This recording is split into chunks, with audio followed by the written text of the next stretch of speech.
Dear students, college education online teaching में आपका स्वागत है। आज का हमारा टॉपिक है भारत में समाजवादी व्यवस्था।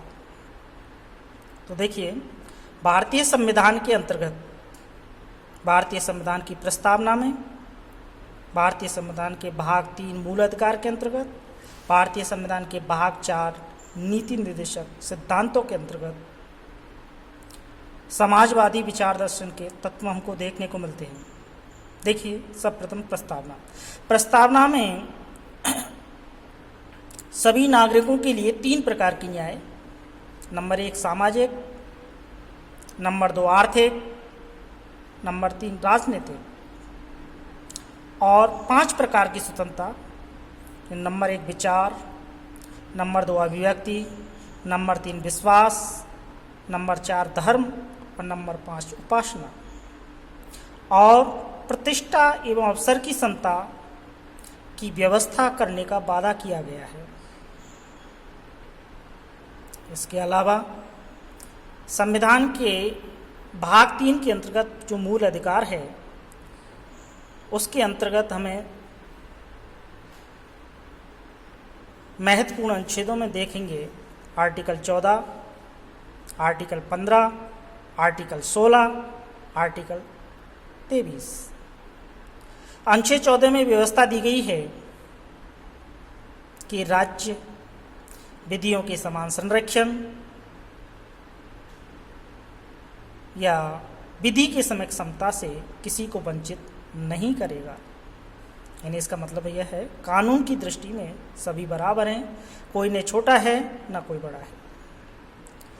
अनुच्छेद 15 में हम देखते हैं तो व्यवस्था दी गई है कि राज्य, धर्म, मूल वंश, जाति, जन्मस्थान या लिंग के आधार पर किसी के साथ कोई भेदभाव नहीं करेगा। अनुच्छेद 16 में व्यवस्था दी गई है कि राज्य नियोजन के संबंध में सभी को अवसर की समानता प्राप्त होगी। अनुच्छेद 23 के अंतर्गत मानव दुर्व्यवहार और बलात्श्रम का निषेध किया गया है। इसी प्रकार से हम नीति निर्देशक सिद्धांतों को अगर देखते हैं तो नीति निर्देशक सिद्धांतों के अंतर्गत अनुच्छेद 39 में हम देखते हैं कि व्यवस्था दी गई है कि राज्य अपनी नीति का संचालन इस प्रकार से करे ताकि सभी व्यक्तियों को आजीविका के पर्याप्त अवसर प्राप्त हो सके। समुदाय की भौतिक संपत्ति का स्वामित्व और नियंत्रण इस प्रकार से बटा हो ताकि अधिक से अधिक सामूहिक संभव हो सके।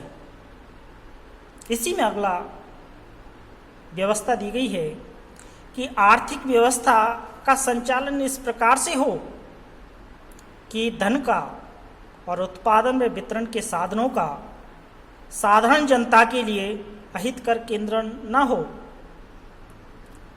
पुरुषों और स्त्रियों को समान कार्य के लिए समान वेतन मिले, श्रमिकों के स्वास्थ्य और शक्ति का और बालकों की सुकुमारता का दुरुपयोग न हो, किसी को आर्थिक आवश्यकता से विवश होकर ऐसे रोजगार में ना जाना पड़े जो उसकी आयु या शक्ति के अनुकूल न हो।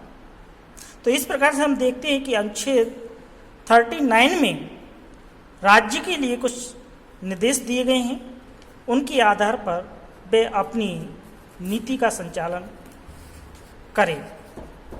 इसके अलावा अनुच्छेद 41 में कहा गया है कि राज्य अपनी आर्थिक सामर्थ्य और विकास की सीमाओं के भीतर काम पाने के,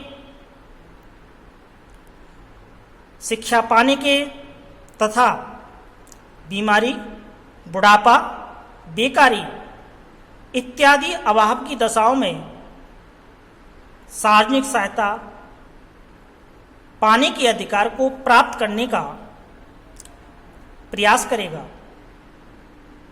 अनुच्छेद 42 में यह व्यवस्था दी गई है कि काम की यथोचित और मानवोचित दशाओं को सुनिश्चित करने के लिए और प्रसूति सहायता के लिए व्यवस्था करें। इसके अलावा अनुच्छेद 43 में श्रमिकों के लिए निर्बाध मजदूरी का प्रबंध करने का राज्य प्रयास करे। इसके अलावा अनुच्छेद 45 में बालकों के लिए निःशुल्क व अनिवार्य शिक्षा का प्रबंध करे। इसके अलावा अनुच्छेद 46 में अनुसूचित जातियों, आदिम जातियों या अन्य दुर्बल जो वर्ग हैं, इनके शिक्षा और अर्थ संबंधी हितों की उन्नति के लिए प्रयास करेगा। इसके अलावा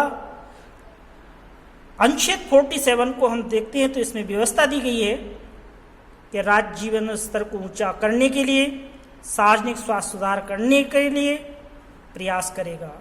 इस प्रकार से हम कह सकते हैं कि भारतीय संविधान के अंतर्गत प्रस्तावना, मूलाधिकार और नीति निर्देशक सिद्धांतों के अंतर्गत हमें समाजवादी व्यवस्था के विचार दर्शन के तत्व मिलते हैं। थैंक यू, धन्यवाद।